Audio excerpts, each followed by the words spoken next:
written by HughEhhoule. I wish I could say I was happy to be talking to everyone again, but I'm gonna be honest, this is the last thing I want to be doing right now. Problem being, who or whatever got a hold of our tech got more of it than we realized, and knew more than we thought. Instead of showing up in Corner 7 en masse and turning the tide of the battle, my organization is being drip-fed into a meat grinder of literal universal proportions and doing jack shit. We are moving in stutter steps, getting stuck at every stop along the way. 10% of our ground troops are dead. Literal fucking decimation. 1 out of 10 people I've worked with, gone. It's put me in a dark place. All I can do is sit by, watch, and hope the lab rats figure out a solution quick enough that I can do more than die beside my remaining friends. So I thought I'd do what little good I could by providing some of my unique expertise while I still can. First, for anyone wondering about the massive medical waste, they are actually kind of the victim in that situation. Got created by some Dr. Frankenstein wannabe and then thought himself smart enough to go fucking around with the malignant. That didn't go very well, and got him killed. Gomer Pyle, my name for the blob, was actually trying to pull some John Wick action, but they're not really built for speed. But this won't be about that story. Actually, it's a great example of why I don't really talk about my adventures directly. Most of the time they turn out like this situation. A long, boring war of attrition that I wouldn't be engaging in if I was going to lose. Not a very fun story. There is one adventure I've been thinking about relating, but I'm gonna be honest, some of you are very amorous towards entities, which makes me hesitant to tell you a story that paints them in a light that could be misconstrued as nice. No, today we'll be talking about a very serious topic: toys.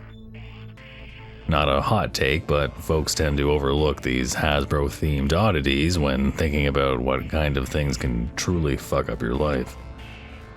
Abnormal toys are more than just Chucky and Blade. In fact, the biggest issue with them is their variety. Many people have died hard and slow because they didn't understand exactly what dish at the terror buffet they had on their plate. Toys can be broken down into 4 basic categories. As always, there is some overlap, and I can guarantee that there are a few types I'm leaving out. But chances are, if you find yourself missing a limb or a pet, and a toy is responsible, it'll fall into one of these categories: cursed toys, sentient toys, toys possessing paranormal abilities, and fucking video games. Cursed toys. Lots of objects can be cursed, but cursed toys are kind of a special breed. If we are talking a knife or a cabinet or a place, there are a million reasons why someone wants to curse it. Maybe they need to curse a knife to kill an entity, curse a church to summon something, curse a car to give their pet entity a hip ride, whatever.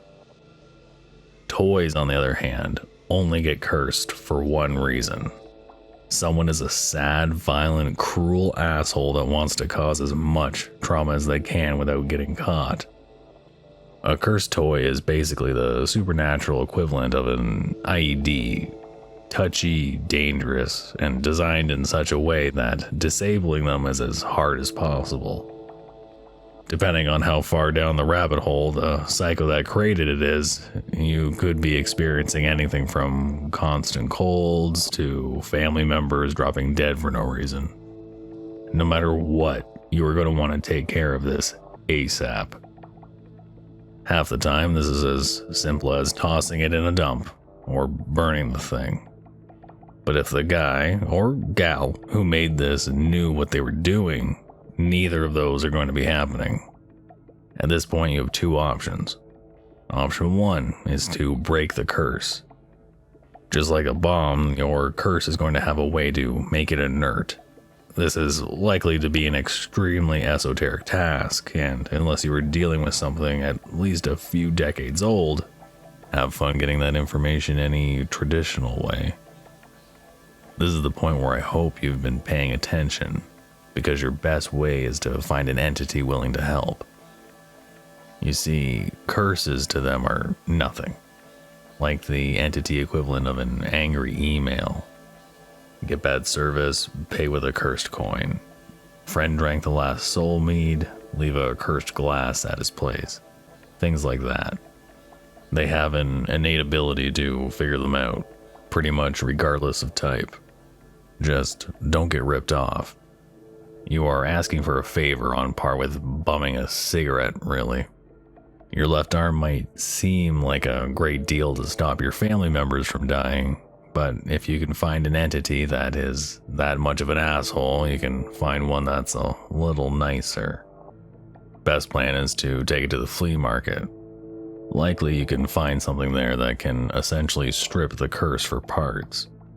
You walk out with some cash, he gets a deal, everyone's happy. Now, option number 2 is my preference option in this situation. Find the psychotic bellend that put this thing out into the world, and take him or her out of it. You don't want to go picking this option if you aren't equipped, literally, mentally, and physically, for a brawl. Trust me, these types are the trap my house, have a weapon in every room, and a sentient bear trap as a pet kind of people.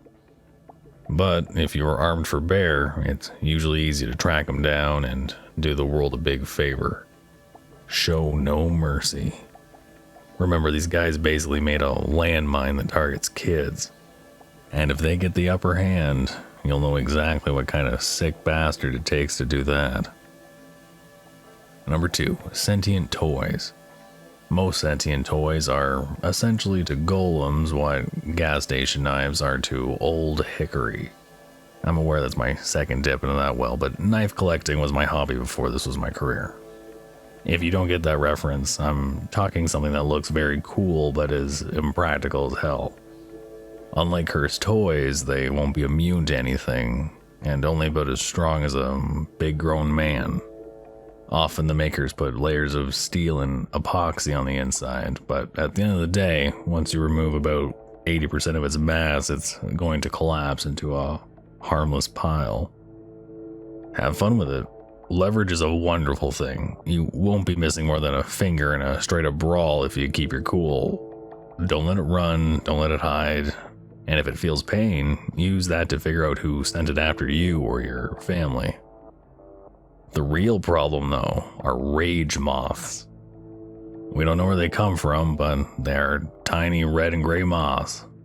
Not that you're ever gonna see it before it's fucking up your Christmas, but their only defining characteristic are small yellow spines coming from the tips of the wings. They are attracted to very troubled children. If your kid is the type that folks don't want around their pets and babies, be on the lookout.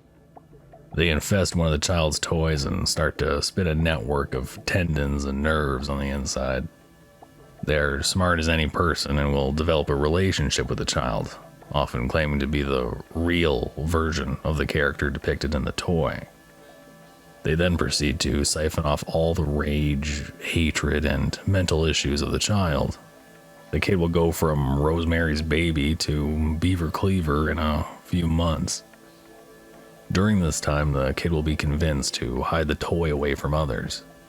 The rage moth will use the energy it is taking to grow and become a hideous parody of the toy it infested. The child will be oblivious to the physical changes, only observing the character becoming more life-sized and realistic. What happens next is there hits a point where the moth has absorbed enough of the children's mental trauma that the child is well adjusted enough to no longer want to engage in the increasingly more violent play requested by the rage moth. At this point, the relationship will be one of fear and intimidation by the rage moth, eventually leading up to it going on a murderous rampage, starting with the child's family. Likely, you're going to be the parent in this scenario, so I'll try to give you as much advice as I can. Obviously, the first piece of advice is to watch out. If your kid fits the profile and suddenly has a turn for the better, be on the lookout. On the flip side, if you both survive this, your kid now has a clean bill of mental health. Second, they aren't immune to anything, but they are resilient as hell. Most of their mass is going to be bone, plastic, and tendon. And third, after all is said and done, burn every toy your kid owns. Yes, these things breed. One is bad, a nest, no one is going to survive that. Number 3, toys possessing paranormal abilities. These can be a mixed bag. It all really depends on the person who gets a hold of them. We could be talking something as straightforward as a dart gun that fires faster than the speed of light, or as esoteric as a basketball that causes Stokes to fall when it's deflated. But in any case, in the wrong hands they can cause a lot of trouble. Other than the obvious, the biggest issue is they tend to make the owners a little loopy. This isn't much of an issue when we are talking about a wand that lets you change something's color, but the type of change that occurs from, let's say, a toy straw that drinks feelings, that is going to lead to a lot of screws rattling around in someone's skull. You see, humans are just not meant to be hip deep in abnormal shit. And even when it's not intended, the background radiation of reality being bent does the human mind no favors. If you find yourself in possession of something like this, my only advice is essentially to have a trip buddy, like when you do mushrooms. Someone to tell you you are okay and need to back off a bit. Unfortunately, if your kid comes across something like this, it's not likely to be apparent right away. Avoid secondhand stores and garage sales though, and you should be pretty safe. Number 4, fucking video games.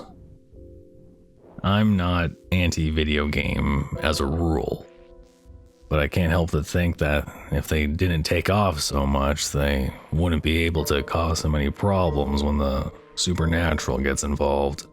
Good rule of thumb is that video games are like the modern equivalent of tomes of forbidden knowledge. What I mean by that is the older it is, the more powerful it will be. They are the perfect medium to sneak in demonic rites, sorcery, entities that live in information, sentient programs, you name it. But it seems whatever is making decisions in the void seems to have a preference for the Mario era versus the Call of Duty age. Do not go searching these things out. I don't care how much of a gamer you are or how good you follow any of my advice, you do not want to get involved with these things. I cannot stress this enough. Assuming you find yourself involved through no fault of your own, here's about as much information as I have. It's not much, but in the same sense, it's kind of like asking someone how to survive a fall out of a commercial plane. I can raise your odds, but I promise nothing. In most situations, the game is there to facilitate communication with or allow some kind of entity to affect the world. You are either a radio operator or a battery. Figure out which one. Why would someone put something like that in a video game, you might find yourself asking. Besides the reasons above, which basically amount to ease of use, it's often to limit what the entity can communicate or affect.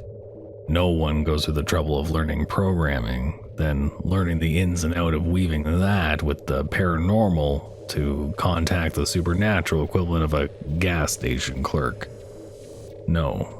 Whatever is on the other end of the game doesn't just own the gas station, it owns the oil company.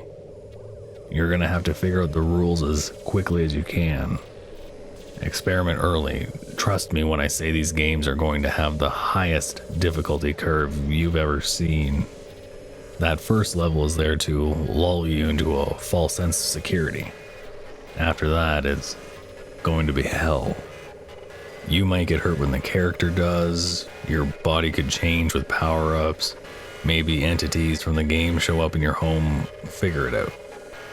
If you keep your wits about you and survive, inevitably you will get in contact with the entity.